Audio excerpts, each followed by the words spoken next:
Kayo ba ay guilty or kayo ba most guilty o tingin mo meron pang mas guilty sa inyo dito sa ganitong operasyon? Nulak, last term na po siya and he's running for Congress.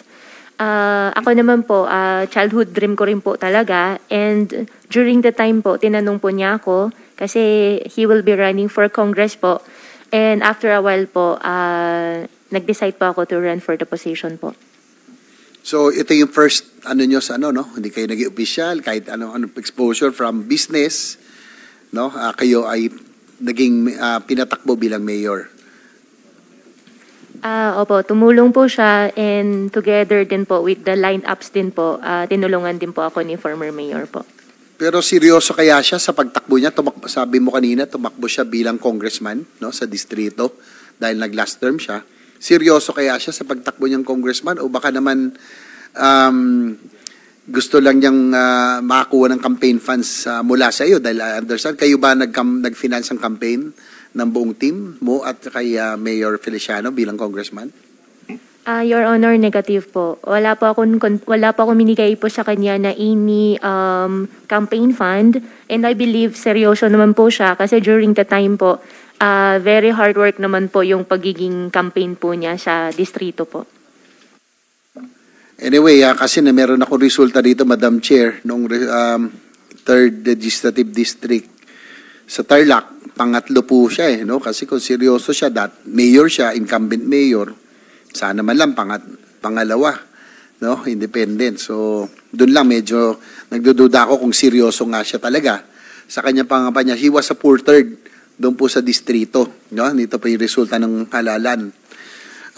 Anyway, I would have wanted to ask Mayor Feliciano, Madam Chair, probably, hopefully next hearing, kasi po si Mayor Feliciano was also involved, kung naaalala nyo po yung hearing noong 2015, 2016, yung tungkol po sa Canadian waste, no, that was brought in the country, at nagkaroon po ng, alala ko kasi yun kasi para sa Bamban din ho yun, meron ho landfill doon, and I understand, Madam Chair, that the Sangguniang Bayan of Bamban already had an ordinance na banning passage of waste materials going to the landfill. Pero binito po ito, no, ni former Mayor John Feliciano. So hopefully hopefully in the next hearing. So ang punto ko po dito, Madam Chair, kung dati po isang illegal na bagay, Canadian waste, no, na pinagbawal ng kanilang sangguniang bayan na dumaan sa kanila, binito niya yung ordinansa para makapagtapon ng mga basura at waste from Canada going to Bamban. So kaya medyo sabi ko parang naalala ko lang 2015. So just for the record of the committee, ibig sabihin na kung siya po ay willing na payagan isang illegal, maari pong pagpasok ni Alice, hindi pa na kung siya po ay Filipino citizen or Chinese citizen, kahit na illegal, kinondon ho ni Mayor Feliciano. Hopefully in the next hearing, Madam Chair, he will be here to answer these questions. I'll go to dalawa na lang punto po, Madam Chair, for this afternoon. Yung pong sa pagtakas o sa escape ni Alice, kasi gusto natin malaman, Madam Chair, kung sino yung mga tumulong, no, ng mga ahensya, kung sino mga opisyal, kung meron man, o mga empleyado ng gobyerno na talagang umalalay sa kanya. Sabi niya Alice, sabi mo last time, walang tumulong sa inyo na Pilipino na kayo ay tumakas? Wala po. At nung nakarang hearing, ang sinabi mo rin ay ang inyong sinakyan ay yate, no? Sa galing sa farm, nag-van kayo hanggang sa port, tapos sumakay kayo ng yate. Yun yung una yung sinakyan bago kayo lumipat sa isang mas malaking vessel o isang mas malaking barko. Tama ba? Your Honor, tama po. Naalala mo ba kung yung pong ilang beses natatakanin yung passport nung pagdating nyo po ron sa Shan Bien na hanggang pumunta kayo na Singapore hanggang Indonesia? Maalala mo kung ilang beses natatakan yung passport? Your Honor, I have pending case po with immigration po. I invoke my right against self-incrimination po. Sige, move on tayo. Yung pong vessel, yung inyong sinakyan na yate, total hindi naman siguro ito kasama, natandaan mo pa kung yung bandera nito ay Pilipinas o ibang bansa? Kasi sabi mo kanina, hindi Pilipino ang mga tumulong sa iyo. So gusto ko malaman kung yung yating ito ay Philippine flag vessel or a foreign flag vessel. Ano, naalala mo yung bandera? Your Honor, doon sa yacht po, wala po ako nakitang flag po. Hindi mo na nakita. Opo. Madam Chair, siguro Marina, may Marina ba dito? Anybody from Marina? Walang Marina? Parang kanina nandito.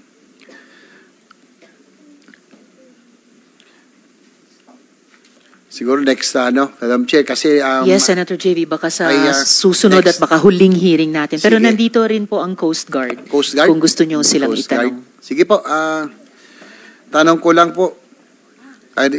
Correction, Senator JV, nandito po ang Marina. Ayan po. Si Attorney Den Tomas, tama? Den Thomas, dito ba? Andito po ba ngayon si Attorney Thomas? O siguro sa Coast Guard muna, habang inaantay natin Alright, kung Senator nandito nga JV. Marina. Pwede naman kayo lumapit dito para sumagot. Dem Redonia, yung sa Marina, dapat nandito yata.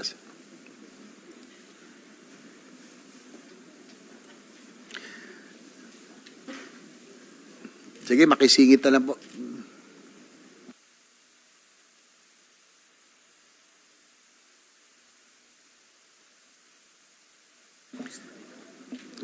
Sige, sa Coast Guard, please identify yourself, sir.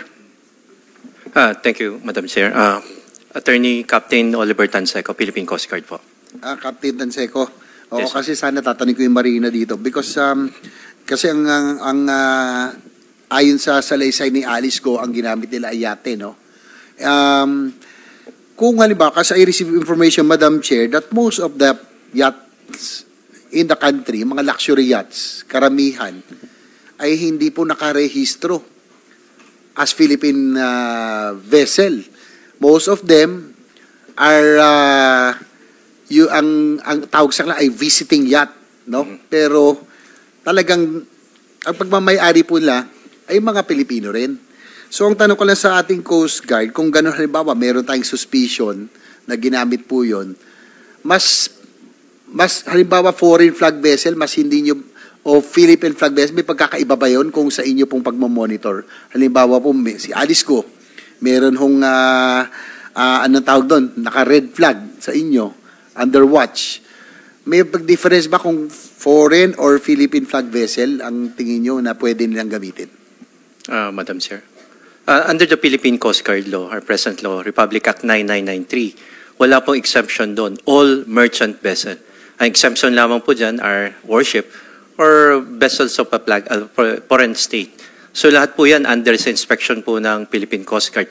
Yung question nyo po, Madam Chair, Sir, Senator, Sir, yung ano ang inspection po namin, mas heavy po tayo on foreign vessels coming into the country because of our commitment to international convention or regulation, one of which is the ISPS code. Isa po yan, bilang port state control po ang Philippine Coast Guard, we do ensure that the vessel is seaworthy, that the vessel has proper crew and equipment to ensure safe yung voyage. Yung pong tanong nyo on the possibility, the Philippine Coast Guard has come up with a report tungkol po dung possible route na ginamit po nila and would like to submit it sa executive sessions na naman po because there are some national security implications po. But I can state, Your Honor, that we do have report. We can monitor the in and out of vessels in the country. We do have a mode of identifying vessels, particularly on the time period mentioned by the witness, Your Honor. And likewise, Senator JV, if I may, salamat para doon, Captain Tanseco, yung sagot nyo kay Senator JV, and we will schedule that executive session, or at the very least, presentation po ng Coast Guard sa members of the committee at the most available common time. Salamat. Likewise, Madam Chair, take advantage of that sa executive session if you can submit. Kasi alam ko, tama, meron kayo tinatawag, nabanggit ko noon, yung AIS, no? Each vessel are equipped with AIS, yung automatic identification system, na dapat alam natin saan siya rehistrado at anong make ng vessel, No? I'm sure you can monitor that. Probably all the vessels that passed, no, from yung sa Mindanao going to Yes, sir. Sabah, sana po ma-submit nyo sa committee. Madam Chair, if I may. Yes po. Yung pong sinasabi ng ating good senator about AIS, that's a requirement for commercial vessels. May limitation po yun. Pagka pa passengers, 300 gross ton, meaning yung size niya po. Pagka naman po commercial, meaning cargo po yan, it's 500. In addition to AIS, kasi pwede rin pong i-switch off yan. Pwede, of course, subject sila to verification, to inspection, but meron po kaming tinatawag na intelligence method po namin. If I can name po yung ating system, ito po yung tinatawag nating DBD, Delta Victor Delta. Ito po yung dark vessel detection po natin, the capability that we do have right now, Your Honor. Thank you for that, Captain. No? Yun lang, Madam Chair, kasi nagulat din po ako na when we were trying to do our research and investigation, that most of the luxury yachts, especially the newer ones, are not registered in the Philippines. I don't know for what reason. Probably to evade or not to pay taxes and duties. So yung karamihan po ng mga bagong yate ngayon dito na dumadaong, ang sinasabi, kaya gusto ko sana matanong yung Marina, bakit po pinapayagan na visiting yacht ang classification sa kanila, gayong dito na po sila base. So probably that is another point, but I think we can dig deeper. Baka pwede hong nagamit itong mga local yachts, pero sila po ay foreign flag, no? Pero talagang pag-aari po ng mga Pilipino. Nakakalungkot, Madam Chair, kasi talagang may kaya, can afford na magyate, mukhang sila pa yung hindi nagbabayad ng buwis. Kaya po, hinahayaan na lang nilang sila for visiting o foreign flag vessel. So, yun po. Hintayin na po natin yung Marina in the next hearing. Last but, siguro itong huli na lang po si take advantage. Nandito na rin po si Ma'am Alice, no? Siguro, we will have an executive session probably before we wrap up, no? Ito pong hearing na ito. Kasi sabi nga kanina, bugbog na kayo, pagod ka na, no? Hindi nga 12 hours sa Kongreso, dito ilang oras. Siyempre, siguro naawa ang sarili mo, pero siguro dapat maawa rin tayo doon sa mga naging biktima ng Pogo. Ikaw ba ay mastermind o willing ka ba magsabi kung talaga meron nasa likuran ng whole operation na ito? Your Honor, hindi pa ako mastermind. Masasabi ko po, isa pa akong victim. Victim. So, ikaw ay biktima. O kaya, pawn. No? Ikaw ay ginagamit ng isang criminal syndicate, international group o crime syndicate. Your Honor, hindi naman po siya ginamit. If ever po, kung meron man po ako na itulong, ano po akong tao, helpful akong tao. Kung meron man po, yun lang po. Pero sa mga activities po na ginawa or sa mga allegations po, wala po akong kinalaman. Kasi Madam Chair, no, siguro sabihin ko lang kay Madam Alice, kayo ba ay guilty or kayo ba most guilty o tingin mo meron pang mas guilty sa inyo dito sa ganitong operasyon? Hindi po ako guilty po. So, hindi kayo most guilty. Meron pang mas guilty. Kumbaga may mastermind pa talaga. Hindi less guilty. Hindi guilty talaga. Sige po. Go, Hopi. Your Honor, I think sa tagal po na investigation, alam na rin po ng committee po, especially chaired by our Madam Chairman, who's really at the back of everything po. Kaya ako natanong kasi, baka sa executive session, sana sa uli, ay may pagkakataon pa kayong sabihin kung sino man yung talagang nasa likuran. Kasi nga, kung sabi mo ikaw ay biktima, maawa din tayo sa mga naging biktima ng Pogo, di ba? So, sa executive session, hindi pwedeng ilabas yun, no, sa media, sa publiko. Maintindihan namin kung ikaw ay natatakot, no, dahil international crime syndicate po ito, natatakot ka para sa buhay mo. Para din mabawasan siguro yung kasalanan mo kung sakasakali sa executive session ay willing ka bang sabihin kung sino yung most guilty na sinasabi mo? Yes po, Your Honor. Madam Chair, so I wrap up. So I'm expecting that Ms. Alice Go would